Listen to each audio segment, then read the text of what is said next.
कविता, कविता आजा। अरे काजल तुम? हाँ आजा, मैं कॉलेज ही जा रही हूँ, चल आजा साथ चलते हैं। काजल के बार बार कहने पर कविता उसकी कार में बैठ गई। उस महंगी कार को काजल का ड्राइवर चला रहा था और पीछे काजल और कविता बैठी थी। अरे वाह यार काजल, तेरी गाड़ी तो बहुत शानदार है। हाँ मेरे पापा की है, वो आज फैक्ट्री नहीं गए तो उन्होंने ड्राइवर भैया से कहा कि मुझे कॉलेज छोड़ा है। सही है यार, मैं तो इतनी महंगी कार में पहली बार बैठी हूँ। अरे अब तो बैठते ही रहेंगे, अब तुम मेरी दोस्त बनोगी। काजल और कविता एक ही कॉलेज में पढ़ते थे। अभी 4-5 दिन पहले ही उन्होंने एडमिशन लिया था। धीरे धीरे काजल और कविता बहुत अच्छी सहेलियां बन गई। वैसे काजल बहुत ही अमीर घर से थी। उसके पापा राजीव सिंह कई फैक्ट्रियों के मालिक थे, जबकि कविता बहुत ही साधारण घर से थी। उसके पिता एक छोटे किसान थे, मगर फिर भी उन्होंने पाई पाई जोड़कर कविता का एडमिशन शहर के सबसे अच्छे कॉलेज में कराया था। काजल की अच्छी बात यह थी कि उसे अपनी अमीरी पर घमंड बिल्कुल नहीं था। फिर एक दिन, कविता जरा सुनना। हाँ क्या हुआ बता। देखना ये घड़ी कैसी लग रही है। अरे वाह ये तो बहुत प्यारी है। ये मैंने तेरे लिए ली है, जरा पहन कर दिखा। नहीं यार, मैं कैसे इतनी महंगी घड़ी। चुप कर और चुपचाप पहन ले और ज्यादा मत सोच। जब तेरा मन करे तो मुझे भी दे देना कुछ। पर मेरे पास तुझे देने के लिए कुछ भी नहीं है।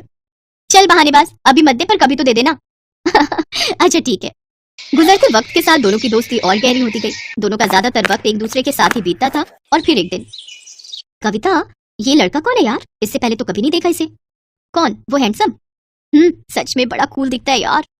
उनका नाम आकाश है और वो हमारे सीनियर है पगली। तो क्या हुआ? ओए जरा कंट्रोल में। मैंने सुना है कि बड़ा ब्रह्मचारी टाइप लड़का है। कॉलेज की सारी लड़कियां उस पर फिदा हैं, पर वो किसी को घास नहीं डालता। अच्छा तो तू देख, अब इसकी तपस्या तो काजल नाम की ये अप्सरा ही भंग करेगी। हट भीषण कहीं की। आकाश पर काजल का दिल आ गया था। शुरू में उन दोनों में हाय हेलो हुई और फिर धीरे धीरे उनमें प्यार भी हो गया। काजल को उसका प्यार मिला तो कविता बहुत खुश हुई। लेकिन फिर एक दिन, काजल फाइनल रिजल्ट आते ही मैं यूएस चला जाऊंगा। यूएस? पर क्यों? वहाँ मेरी प्लेसमेंट हो गई है और जिस कंपनी ने मुझे हायर किया है वो चाहती है कि मैं पहले यूएस में उनके हेडक्वार्टर में 1 साल काम करूं और सीखूं और फिर वो मुझे इंडिया वापस भेजेंगे। पर मैं 1 साल कैसे रहूंगी तुम्हारे बिना? कहते हैं सब्र का फल मीठा होता है पगली।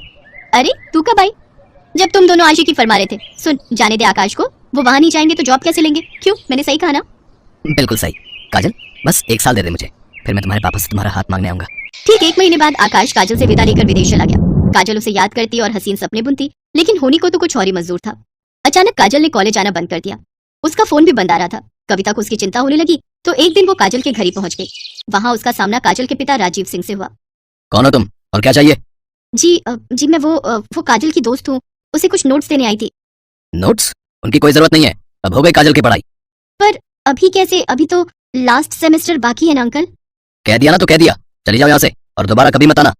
कविता को कुछ समझ नहीं आ रहा था। वो उदास होकर वहां से जाने लगी, लेकिन घर के बाहर निकलते ही उसकी तरफ एक कागज की बॉल गिरी। कविता ने उस कागज को खोलकर देखा तो लिखावट काजल की थी। मुझे बचा ली कविता, प्लीज। कविता को समझ आ गया था कि कुछ तो गड़बड़ जरूर है, लेकिन उस वक्त वो चुपचाप वहां से चली गई।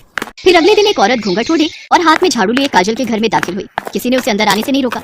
असल में घूंघट के अंदर कविता थी, जो काजल के घर में काम करने वाली बाई बनकर आई थी। घर में आते ही उसने काजल को ढूंढना शुरू कर दिया और जैसे तैसे वो काजल के कमरे तक पहुंची गई। लेकिन कमरे का नजारा देखकर कविता हैरान रह गई। काजल का मुंह और हाथ पैर बंधे हुए थे। काजल, ये सब क्या है? किसने किया ये? कविता तू आ गई, भगवान का शुक्र है। कविता, मेरे पापा ने मेरा सौदा कर दिया है। तू तो जानती है ना कि मैं और आकाश एक दूसरे से कितना प्यार करते हैं, पर मेरे पापा अपने बिजनेस पार्टनर से मेरी शादी कराना चाहते हैं। वो 55 साल का बुढ़ा है, उसने अपनी पहली पत्नी को मार दिया था और वो मुझे भी मार देगा। है? पर तेरे पापा वो ऐसा कैसे कर सकते हैं तेरे साथ? उन्होंने उस बुढ़े से बहुत बड़ा लोन लिया था जिसे वो चुका नहीं पाए, और पैसों के बदले अब वो मुझे सौंपने वाले उस बुढ़े को। इतना कहकर काजल फूट फूट कर रोने लगी, लेकिन कविता तैयार थी अपनी सहेली को इस मुसीबत से निकालने के लिए। उसने तुरंत दिमाग दौड़ाया और अपनी साड़ी उतारकर काजल को पहना दी और खुद काजल के कपड़े पहनकर उसकी जगह बैठ गई। फिर कविता की जगह काजल आराम से घर से बाहर निकल गई। फिर कुछ देर के बाद, कौन है? अरे कमिश्नर साहब, आप यहाँ? क्या हुआ, क्या बात है? मुझे आपके घर की तलाशी लेनी है। पर तलाशी क्यों? क्योंकि मुझे खबर मिली है कि आपने यहाँ किसी लड़की को कैद करके रखा है। इतना कहकर पुलिस कमिश्नर के साथ आए पुलिस वालों ने घर की तलाशी शुरू कर दी और कुछ ही मिनटों में कविता उनके साथ खड़ी थी। उसके चेहरे पर चोट के कई निशान थे। असल में राजीव को जैसे ही कविता और काजल के प्लान का पता चला तो उसने कविता को ही अपने गुस्से का शिकार बनाया और उसके साथ मारपीट की। लेकिन अब वो अपना किया भुगतने वाला था। पुलिस ने फौरन राजीव को गिरफ्तार कर लिया। उधर आकाश को जैसे ही इन सब की खबर मिली तो वो भागा भागा यूएस से इंडिया आ गया और फिर कविता ने एक मंदिर में आकाश और काजल की शादी कराई। थैंक यू कविता, अगर तुम ना होती तो। अरे ऐसे कैसे नहीं होती मैं? मेरी सहेली को जब भी मेरी जरूरत होगी मैं हमेशा उसके साथ खड़ी रहूंगी। इतना कहकर कविता ने काजल को गले से लगा लिया और काजल बस यही सोच रही थी कि जो तोहफा कविता ने उसे दिया है क्या वो कभी उसकी बराबरी कर पाएगी। रुक जा प्रेरणा, रुक जा, बोल रही हूँ रुक जा वरना बहुत पिटेगी। क्यों मैडम, क्या हुआ? अगर हिम्मत है तो मुझे पकड़ कर दिखा। कुछ ही देर बाद रसिका ने प्रेरणा को पकड़ लिया और फिर दोनों सहेलियां खिलखिलाकर हंसने लगी। ये दोनों बड़ी पक्की सहेलियां थीं और दोनों का कॉलेज और कोर्स भी सेम ही था। इसके अलावा स्वभाव से भी दोनों एक जैसी ही थी। हालांकि इन सब चीजों के बावजूद दोनों में एक बहुत बड़ा अंतर था। रसिका बहुत पैसे वाले घर से थी। उसके पिता की शहर में कई फैक्ट्रियां थी, जबकि प्रेरणा के पिता एक मामूली किसान थे। पर पढ़ाई में बहुत अच्छी होने की वजह से प्रेरणा को स्कॉलरशिप मिल गई थी, जिसकी मदद से वो भी रसिका के साथ इतने बढ़िया कॉलेज में पढ़ रही थी। फिर एक दिन कॉलेज में क्या हुआ मैडम, किस सोच में डूबी हैं? अरे तू आ गई पर इतनी लेट, कहाँ बिजी थी? अरे वो मैं बाबा के साथ खेत में काम करवा रही थी तो बस उसी में थोड़ा लेट हो गया। अच्छा चल फिर कोई बात नहीं, कुछ जरूरी बताना है तुझे। हाँ तो बता ना। यार वो लोग कल घर आए थे। कौन? अरे वही लड़के वाले जिनके बारे में मैंने तुझे पिछले हफ्ते बताया था। अरे वाह, तो जल्दी बताना, लड़का कौन है, कैसा दिखता है, क्या करता है? डॉक्टर है, वो 2 भाई हैं, दोनों ही डॉक्टर हैं। अब बड़े भाई का रिश्ता आया है मेरे लिए। तुझे कैसे लगे डॉक्टर साहब? प्रेरणा की बात सुनकर रसिका मुस्कुरा दी और रसिका की इस मुस्कान को देखकर प्रेरणा फौरन समझ गई कि उसे आकाश पसंद है। रसिका ने प्रेरणा को आकाश की फोटो दिखाई, जिसे देखकर प्रेरणा ने कहा, अरे वाह यार, सच में जीजू तो बड़े स्मार्ट है और ये शायद इनके छोटे भाई होंगे, है ना? हाँ, विकास नाम है इनका। बढ़िया है। अब सच यार, मैं तेरे लिए बहुत खुश हूँ। बस अपने ससुराल जाकर मुझे भूल मत जाना। तू पागल है क्या? तू कोई भूलने वाली चीज है क्या मेरी जान? प्रेरणा और रसिका दोनों ही बहुत खुश थे। सब कुछ बढ़िया चल रहा था, लेकिन फिर एक दिन अचानक प्रेरणा के पिता के खेत के बगल से बह रही नहर में बाढ़ आ गई और सारा पानी खेत में आ गया। कटने को तैयार खड़ी फसल पूरी की पूरी चौपट हो गई। ये मंजर देखकर प्रेरणा के पिता को हार्ट अटैक आ गया और उनकी मौत हो गई। प्रेरणा के पिता के जाने का दुख उसकी माँ भी बर्दाश्त नहीं कर पाई और वो भी कुछ ही हफ्तों बाद चल बसी। प्रेरणा बिल्कुल अकेली रह गई थी। अपना कहने को बस उसके पास उसकी दोस्त रसिका ही थी। रो मत प्रेरणा, मैं हूँ ना तेरे साथ, खुद को कभी अकेला मत समझना, समझी ना? सब खत्म हो गया बहन, कुछ नहीं बचा मेरे पास। ऐसा मत बोल, जो मेरा है वो तेरा भी है। तू मेरी सहेली से बढ़कर बहन है। चल अब से तू मेरे साथ मेरे घर पर रहेगी। नहीं बहन, मैं तेरे परिवार पर बोझ नहीं बन सकती। तू मेरी चिंता मत कर, मैं कैसे भी रह लूंगी। बस जब भी मुमकिन हो मुझसे मिलती रहना बहन। रसिका जानती थी कि स्वभाव से खुददार प्रेरणा कभी उसके घर आकर नहीं रहेगी और ना ही उससे कोई मदद लेगी, लेकिन उसे भी हर हाल में प्रेरणा की मदद करनी ही थी। तो जब उसे कुछ नहीं सूझा तो उसने इस बारे में अपने होने वाले पति आकाश से बात की। वैसे तुम्हारी इस प्रॉब्लम का एक सोल्यूशन है मेरे पास। हाँ तो जल्दी बताओ ना। तुमने बताया कि तुम्हारी सहेली बहुत खुददार है, मतलब किसी का एहसान नहीं लेगी। पर नौकरी तो कर सकती है ना? क्या मतलब? तुम्हारे पापा की इतनी सारी फैक्ट्रीज हैं, तो उन्हें मैनेज करने के लिए मैनेजर्स तो चाहिए होते होंगे ना? रसिका को आकाश ने बहुत अच्छा आइडिया दे दिया था। अगले ही दिन रसिका ने प्रेरणा से इस बारे में बात की। पहले तो प्रेरणा ने इनकार किया, लेकिन रसिका के बार बार कहने पर वो मान गई। रसिका ने अपने पापा से इस बारे में बात की तो उन्हें भी प्रेरणा को अपनी एक फैक्ट्री का मैनेजर बनाने में कोई परेशानी नहीं थी, क्योंकि वो भी प्रेरणा को काफी पहले से जानते थे और असल में वो भी प्रेरणा को अपनी बेटी जैसा ही समझते थे। तो इस तरह प्रेरणा अब रसिका के पापा की फैक्ट्री में मैनेजर बन गई। कुछ ही दिनों बाद कॉलेज का रिजल्ट भी आ गया और प्रेरणा ने पूरे कॉलेज में टॉप किया। इसके साथ ही प्रेरणा अपनी नौकरी भी पूरी ईमानदारी और मेहनत से कर रही थी। कुछ ही समय में वो फैक्ट्री का सारा काम बहुत अच्छे से संभालने लगी। अपनी शादी की तैयारियों का हवाला देकर रसिका ने किसी तरह प्रेरणा को उसके साथ उसी के घर में रहने के लिए भी मना लिया। फिर एक दिन, अरे रसिका। हाँ जी पापा। बेटा, ये प्रेरणा तो सच में बहुत होशियार है। पता है, जिस फैक्ट्री में पिछले 1 साल से मुझे कुछ नहीं बच रहा था, प्रेरणा के आते ही न सिर्फ ऑर्डर बढ़े हैं, बल्कि वो फैक्ट्री तो मुनाफे में भी आ गई है। हाँ तो ऐसे थोड़ी ना मैंने आपको उसे जॉब पर रखने को बोला था। वो सच में बहुत अच्छी है।